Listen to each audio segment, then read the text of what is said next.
सुने बहुजन नायकों की कहानियां। अभी डाउनलोड करें बहुजन स्टोरीज ऐप।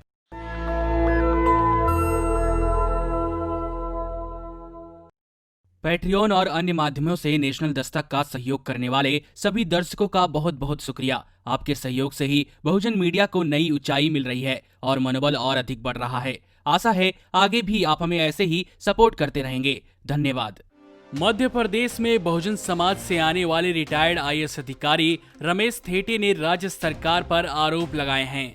उन्होंने कहा कि बहुजन समाज से आने के कारण उन्हें कलेक्टर नहीं बनने दिया गया।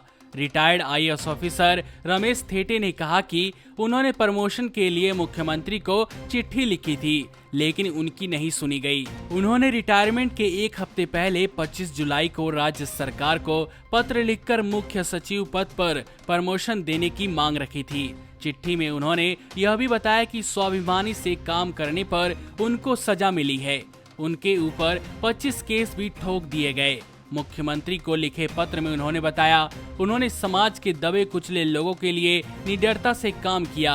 अपने ऑफिस में बाबा साहेब की मूर्ति रखने और दबे कुचले लोगों के लिए निडरता से काम करने के कारण कई जातिगत संगठन उनके विरोधी हो गए और उनके खिलाफ तरह तरह के षड्यंत्र रचे। इसके अलावा लोकायुक्त ने जबलपुर में उनकी सरकारी आवास पर भी छापा मारा। बिना अभियोजन के स्वीकृति के कोर्ट में चालान तक पेश कर दिया। वर्षों तक कोर्ट में लड़ाई लड़ने के बाद जब अदालत ने मेरे पक्ष में फैसला सुनाया तो उन्होंने मेरी पत्नी के खिलाफ केस कर दिया, जिसमें मुझे सह आरोपी बनाया गया था। उन्होंने बताया कि उन्हें अम्बेडकरवादी बनने की वजह से यह सजा मिली है। आईएएस अधिकारी ने बताया, अब मैं गुलामी से मुक्त हो गया हूँ और मेरे पास कई ऐसे सबूत हैं जिससे मैं कह सकता हूं कि बहुजन समाज से होने के कारण मुझे परेशान किया गया। जातिवादी संगठनों ने कई तरह की साजिश करके उन्हें फंसाने की कोशिश की। मीडिया को लिखे एक चिट्ठी में उन्होंने बताया कि अब वह गुलामी से मुक्त हो गए हैं। बाबा साहेब का संविधान उनके साथ में है। मैं आर्टिस्ट हूँ, मेरे हाथ में कलम भी है। समाज के दबे कुचले लोगों की दर्द भरी कहानियां भी हैं, जिन्हें लेकर अब वो रोल कैमरा और एक्शन करेंगे।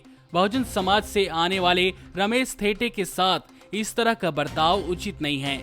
जिन लोगों ने रिटायर्ड आईएएस अधिकारी को फंसाने की कोशिश की है, उन्हें उनकी किए की सजा मिलनी चाहिए। इनके साथ हुए इस बर्ताव से पता चलता है कि आज भी लोग बराबरी की कितनी बातें क्यों न कर लें, लेकिन असल में वह नहीं चाहते कि बहुजन समाज से आने वाले लोगों को बराबरी का अधिकार मिले। नमस्कार। नेशनल दस्तक अपनी आर्थिक जरूरतों को पूरा करने के लिए अपनी ऑडियंस पर निर्भर है। बहुजन समाज से संबंधित मुद्दों को उठाने के कारण यूट्यूब की तरफ से नेशनल दस्तक की कई वीडियो पर एड्स नहीं दी जाती, जिसके कारण हमें आर्थिक समस्याओं का सामना करना पड़ रहा है। आपका एक छोटा सा कदम बहुजन मीडिया को बचा सकता है। आपके सहयोग और सहायता के कारण ही हमने अभी तक यह मुकाम हासिल किया है। नेशनल दस्तक को आप पैट्रियन के जरिए सपोर्ट कर सकते हैं। इसके साथ ही आप अन्य माध्यमों जैसे यूपीआई, गूगल पे, डेबिट कार्ड, वॉलेट, फोन पे आदि से भी हमारी मदद कर सकते हैं, जिसका लिंक वीडियो के नीचे डिस्क्रिप्शन में डाल दिया गया है। पैट्रियन पर आप हमें प्रतिमाह $2 यानी 140 रुपए प्रतिमाह से हमारे साथ जुड़ सकते हैं। दूसरे माध्यमों में राशि की कोई सीमा नहीं है। आपके सहयोग से ही बहुजन मीडिया को एक नई दिशा मिली है और इसे अभी एक नए मुकाम तक लेकर जाना बाकी है, जो आपके साथ के बिना संभव नहीं है। आपसे डायरेक्ट फंडिंग से हम आपके अधीन हो जाएंगे और एक स्वतंत्र मीडिया के तौर पर समाज की आवाज को बुलंद कर पाएंगे। धन्यवाद। नेशनल दस्तक को देखने वालों से अपील है कि वह नेशनल दस्तक के सपोर्टर फॉर्म को भरें ताकि हम सीधे आपसे जुड़ सके।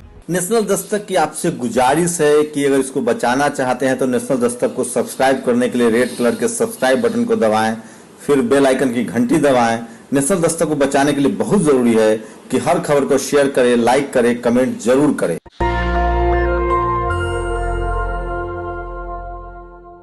सुने बहुजन नायकों की कहानियां। अभी डाउनलोड करें बहुजन स्टोरीज ऐप।